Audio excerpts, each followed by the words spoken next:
Avengers likeliest to die in Infinity War. What's a war without sacrifice? Several of our favorite heroes will probably meet their demise by the end of Infinity War.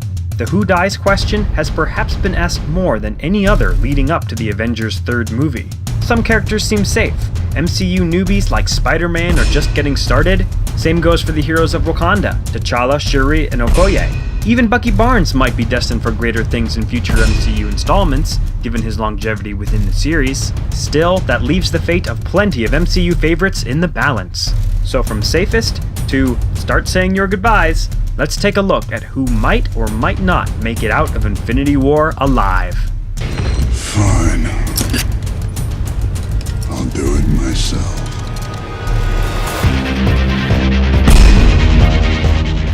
Sure, he's been a player since day one, but Thor just released his best solo movie, which has given the character new life and a more cosmic focus. He's never exactly been the face of the Avengers, so his death would feel a little unnecessary, and wouldn't have the impact of some of the others. Another original Avenger with untapped potential as far as stories go. Her death would likely be a plot device, perhaps something to enrage the Hulk, and we can't see her getting written out like that, especially when Marvel finally seems ready to give her a solo movie.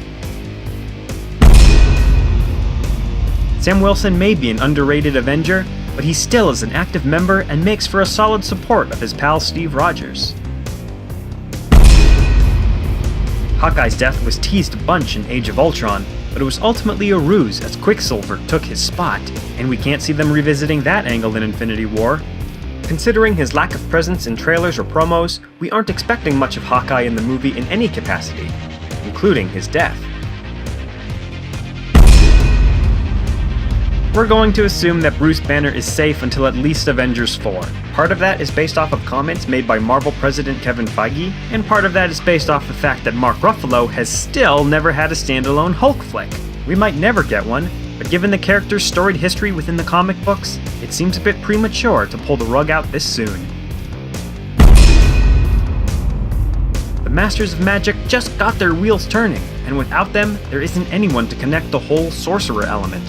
Plus, given the post-credit scene with Mordo, don't be surprised if a Doctor Strange sequel is already in the works. With the announcement of Ant-Man and the Wasp, don't expect the pint-sized hero to get squashed just yet. The real question will be how his next film connects to the Avengers movies, so there's no doubt Scott will scurry off to meet Wasp. IMDb doesn't have Tessa Thompson listed for Infinity War, so her fate could go either way. She was a big hit in Ragnarok, and will probably end up wherever the Asgard refugees go. Dead? Probably not, but possible. Okay, so it turns out War Machine did get killed by Thanos in the comics, but having him go through a near-death experience in Civil War just to get killed off in a slightly bigger battle is anything but inspired. I shall meet my foe!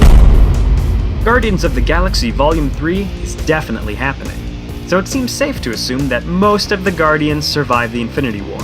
The one who could make an early departure, though, is Drax.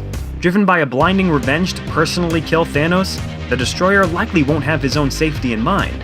He's also the most expendable member of the Guardians, especially after the Thanos conflict ends. Sad times. Wanda could be considered expendable given how little she's accomplished compared to the other Avengers, but at the same time there is still so much potential in the Psychic that killing her off is not something you should expect. Nebula is tricky given her precarious position as an anti-hero. She could become a major threat later if left unchecked, but could also pull off a heroic sacrifice against her tyrant of a father. Well, we saw Vision getting the Mind Stone extracted from his head during the trailer, so he's definitely seen better days. We're fairly certain that Vision will undergo some substantial change during the course of the movie. Whether that means his death or whether he can get brought back to life remains to be seen. Working in his favor, we doubt Marvel would spill the beans on any major deaths in the trailer. All of Thor's past Asgardian friends have been lost to this point. He may serve a brief purpose in this conflict, but being played by a star bigger than the role could mean Heimdall is not far from his end. Plenty of members of the MCU have developed a love-hate relationship with Thor's brother.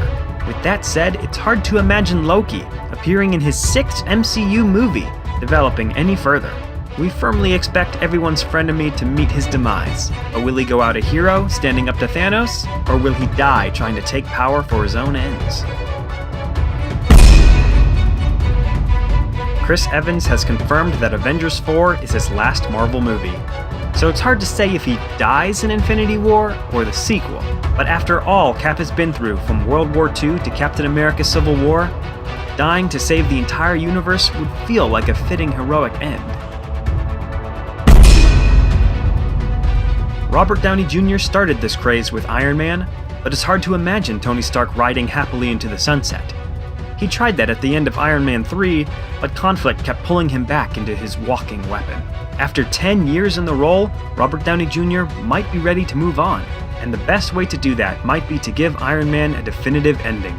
Both Captain America and Iron Man have filmed scenes for Avengers 4, but don't forget, flashbacks are a thing. It might not be a bad idea to say your goodbyes now.